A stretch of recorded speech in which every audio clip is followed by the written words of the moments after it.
मनमाना आचरण करने वाले को परमात्मा के द्रोही कहा है, यानी विधान तोड़ रहा है। जैसे कोई चोरी करता है या कोई और अवैध कार्य करता है, उसमें आप भी सहयोग देते हैं तो दोनों दोषी होते हो, इस प्रकार। और वैसे आप कहीं जाते हो, खाना उद्देश्य है, लेकिन जो मांस मिट्टी शराब वगैरह प्रयोग करते हो उनका तो आहार भी नहीं करना चाहिए। जिस दिन कोई जैसे धार्मिक अनुष्ठान करते हैं, ये ड्रामाबाजी को 13वीं कोई 17वीं कोई की तो और लड़का हो गया तो और पंगा, तो उनमें नहीं जाना चाहिए। आप जी को बिल्कुल भूल के भी नहीं जाना चाहिए। वैसे रिश्तेदारी में आओ जाओ कोई दिक्कत नहीं, वहाँ रुकना पड़े रुको, अपना नित्य नेम क्रिया डेली की करते रहो, कोई दिक्कत नहीं आएगी। तो क्या बताते हैं, अब आप किसान का भी कार्य करते हो, आप दुकान का भी कार्य करते हो, मजदूर भी का भी कार्य करते हो, नौकरी भी करते हैं, तो उसके लिए परमात्मा ने ये मंत्र बता रखे, इनकी साधना करते रहिए। जो मांगे सो भड़ुआ कहिए, दर दर फिरे अज्ञानी, और योगी योग संपूर्ण, जिसका जो मांग न पीवे पानी। पुणात्माओं, इस दास को सन 1994 में दीक्षा देने का आदेश मेरे पूज्य गुरुदेव जी ने किया था। उस समय ये दास सर्विस करता था जूनियर इंजीनियर सिविल की पोस्ट पे, और सत्संग पाठ करने का आदेश 1993 में दे दिया था।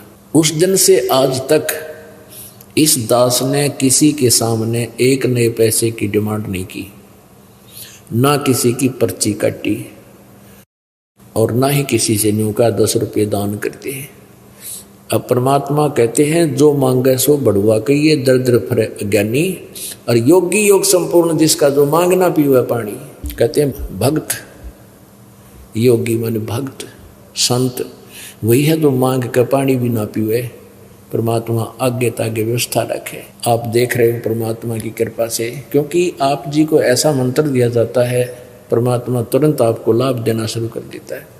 फिर ऐसा ज्ञान दे रखा है कि 10वां अंश गुरु को दीजिए, जीवन जन्म सफल कर लीजिए।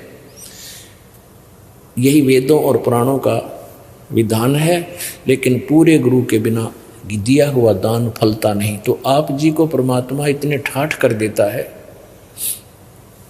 इतने सुख देता है, जो आपके बीमारी पर 50,000 रुपये लगने थे और 500 रुपये की दवाई से आराम हो गया। दवाई का तो बहाना किया परमात्मा ने, फिर आपके अंदर ये उत्सुकता पैदा हो गई है, भगवान तो 50,000 का ऑपरेशन बोल रखा था, और ये परमात्मा बंदी छोड़ की दया से मेरा ठीक टल गया। तो गणा नहीं था, 10,000 रुपये देने की नीत आपकी मन में होगी, कम से कम 10 तो मालिक के दे दूँ। वो बाढ़ में जाने थे या धर्म में लागेंगे। तो कहते हैं, करे करावे साइया मन में लहर उठा, और दादू से दर्जीव के आप बगल हो जा। आप पे तो आपको नुकसान से बचावे, और फिर प्रेरणा करे, बेटा 2 पैसे दान भी कर बेटी। तो फिर वो दान करावे, और उस दान के प्रतिफल में फिर आपकी कैसी आपत्ति से रक्षा करेगा। जैसे द्रौपदी जो अपने पिता के घर पे थी, कंवारी थी, मालिक को पता था इस बेटी के आने वाले प्रारब्ध में बहुत भयंकर एक कर्म है, तो परमात्मा ने पहले लीला करती, स्नान करने जाया करती, हजारों से ली साथ जाती थी गंगा के ऊपर। उसके पिता ने घाट बनवा रखा था, जनाना घाट स्नानार्थ। तो वहाँ एक अंधा महात्मा कहते, 100 छल छिद्र मैं करूँ अपने दिन के काज। आप पे पहुँच गए परमात्मा वहाँ अंधे का रोल करके, और एक लंगोट तन पे, और वो इतने पानी में पहले स्नान कर रहे थे। फिर लड़कियों की आवाज़ सुनी, सुबह सुबह की बात है, जैसे सूर्यास्त होने से कुछ पहले। तो साधु संत ने सोचा, भाई लड़कियां आ गई और तू एक वस्त्र ओनली, कोपिन है तेरे पास, और वस्त्र है नहीं, तू गहरे पानी में हो जा। वो थोड़ा सा गहरे पानी में हो गया, और गहरे पानी में जब चला गया तो उसकी वह मलमल का नहावा था, वो लंगोट टूट गया और वो बह गया पानी में। निवस्त्र हो गया महात्मा, खड़ा है पान जल में। अब कहते हैं साधु दर्शन राम का मुख पर बसे सुहाग, दर्श उन्हीं को होते हैं जिनके पूर्ण भाग। अब द्रौपदी ने देखा कि संत स्नान कर रहा है, और पुण्यात्मा जो होती हैं भगत और संत को देख कर घनी खुश होया करें, और निकम्मी आत्मा संत और भगत जड़ा करें, बूंदी अच्छी कटी जड़ी कहा करें, वो पाप कमाया करें। तो द्रौपदी ने सोचा साधु स्नान कर रहा है, इतना नहा लेगा, मैं भी स्नान कर लेती हूँ।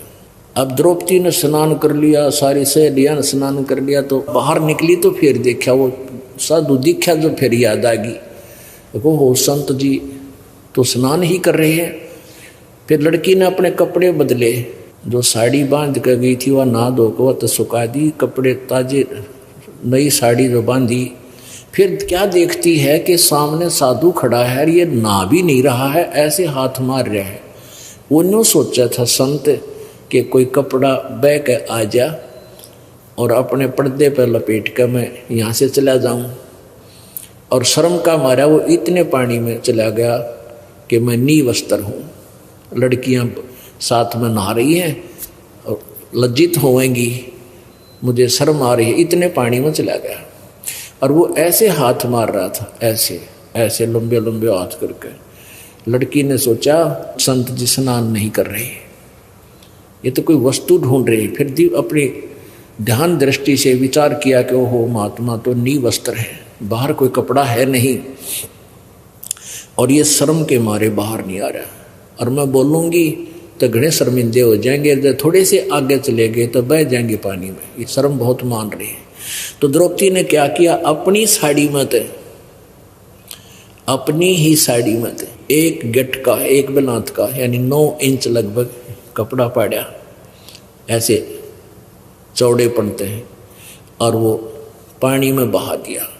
अब वो हाथ जरूर मार रहे थे पर दिखाई नहीं दे रहा था, वो साथ से निकल गया। लड़की ने दूसरा कपड़ा पाड़ा, तीसरा पाड़ा, चौथा पाड़ा, यानी 1-2 बेलांत में लगभग 1.5 फुट पाट जा गई। 7-8 ऐसे 7-8 कॉपी टाइप की पाट के कपड़े डाल दिए।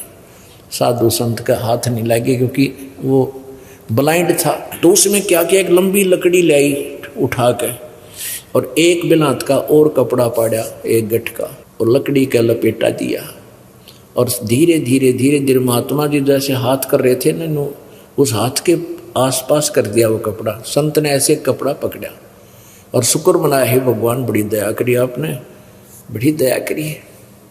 अब उसने देखा अंधे के हाथ जो आँखें के काम कराया करें, उसने देखा कि यू वैसे बहा हुआ आया नहीं है कपड़ा, ये तो किसी बेटी की साड़ी है, और उसने मेरे लिए ही इस आकार का, कोपीन के आकार का, लंगोट के आकार का पाड़ के दिया है। अब उस महात्मा ने वो कपड़ा अपने पर्दे पर लपेटा और आशीर्वाद दिया हृदय से कि बेटी आज तने मेरी इज्जत रखी है, भगवान तेरी इज्जत रखे, और तुझे गहनाएं दे, यू कपड़े गहनाएं वस्त्र दे। अब कहते हैं साधु बोले सहज सुबह,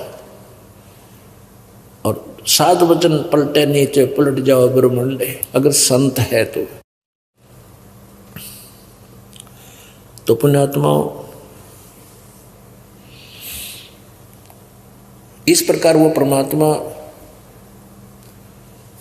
अपनी व्यवस्था करवा देता है अपने बच्चों के लिए पहले से ही। तो ऐसे ही हम मालिक की शरण में जब रहेंगे तो हमारे लिए पहले ही व्यवस्था करवा देता। जैसे आपके ऊपर कोई आपत्ति आनी हो, ऐसी प्रेरणा करेगा, ये दान कर दूँ, न्यों कर दूँ, तो फिर उसके कारण ना जाने कित जाके के बला टालेंगे परमात्मा।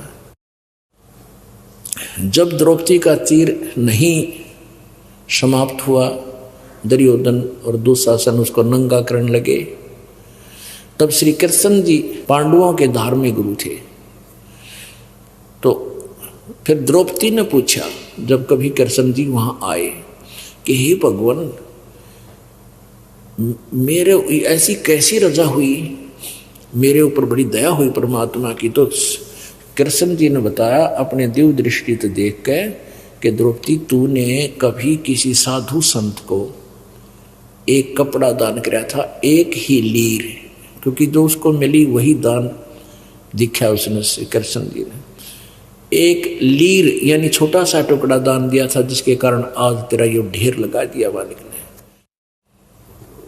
तो द्रौपदी कहती है, परमात्मा एक लीर के कारण मेरे हो गए चीर अपार, और जब मैं पहले जानती तो सर्वस्व देती वार। इसे महापुरुष पहले मुझे पता होता कि संत के ऐसी सेवा करने से इतना पुण्य मिलता है, ऐसे संकट टलते हैं, तो पता नहीं मैं कितना समर्पण कर देती।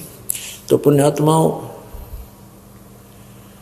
ऐसे आपके ऊपर परमात्मा रजा बख्शते हैं। फिर आप से दान भी वही कराते, करे करावे साइया मन में लहर उठा, और दादू से दरजीव के आप बगल हो जाओ।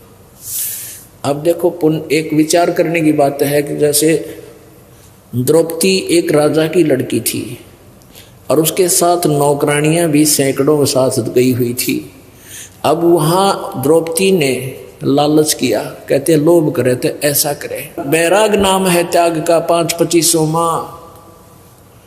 अब जैसे लोभ लालच हो तो ऐसा हो, क्या लालच कि उसने ये, अगर वो कहती अपनी दासी को, अपनी नौकरानी को कह देती कि भी इसको महाराज को साड़ी बहा दे, इस कपड़ा उसके लिए, तो साड़ी की साड़ी डलवा देती, क्योंकि नौकरानी को पता था कहूँगी इसके आदेश से एक साड़ी दूंगी तो 10 साड़ी देगी मुझे घर जाने पर। लेकिन द्रौपदी चुकी नहीं कि मैं दान करूँगी मुझे मिलेगा, और करेगी उसको मिलेगा, मैं क्यों किसी को मौका दूँ। इतनी और भी सहेलियाँ थी, किससे के समझ में ना यह बात, और उसने फटाफट पाड़ के डाल दिया। तो परमात्मा ये कहते हैं कि जब तुम्हें ज्ञान हो जाएगा तो अपने कर्म, अपनी क्रिया को आप पहचान जाओगे कि मैं करूँगा तो मुझे मिलेगा। अब यहाँ जैसे सेवा करते हो, अब तो क्योंकि काफ़ी दिन में ये प्रवचन हो पाते हैं, इस करके एकादा बल्ला आलसी भी हो गए हैं भगत। नहीं तो यह सेवा जो है भक्त हाथ से जो करते हो, जैसे रोटी पोती बहने, सफाई करते हो, यहाँ आश्रम साफ करते हो, मैट बिछवाते हैं, किसी भी प्रकार की कोई क्रिया है तो उसको अपनी कमाई समझें, यह भक्ति मार्ग में बहुत काम आती है। अब जिसका जैसा दाव लगे, बर्तन साफ करने का टाइम लगे बर्तन साफ करे, और भी झाड़ू झप्पा जहाँ भी कोई सुविधा सी लगे वहीं ठाका अपना काम तुरंत लग जाए। एक तो अभिमान टूटेगा, अभिमान सबसे बड़ा शत्रु है इस प्राणी का भक्ति मार्ग के अंदर। तो जैसे आप कोई चवन्नी पड़ी हो, कौन छोड़े, यानी यह सेवा न सोच लो, रुपया पड़े आपके लिए, और जो करेगा उसी को प्राप्त होगा, और पाप कटे, दुख दूर हो, सतगुरु की सेवा तो भाग्याण मिला करे। तो इस प्रकार अपनी सेवा करें। जो मांगे सो भड़ुआ कहिए, दर दर फिरे अज्ञानी, और जोगी जोग संपूर्ण, जिसका जो मांग न पीवे पानी। कहते वो परम संत है जिसने पानी भी मांग कर पीना ना पड़ा। भगत परमात्मा के बच्चे आगे खड़े रहें। तो ये ज्ञान कहाँ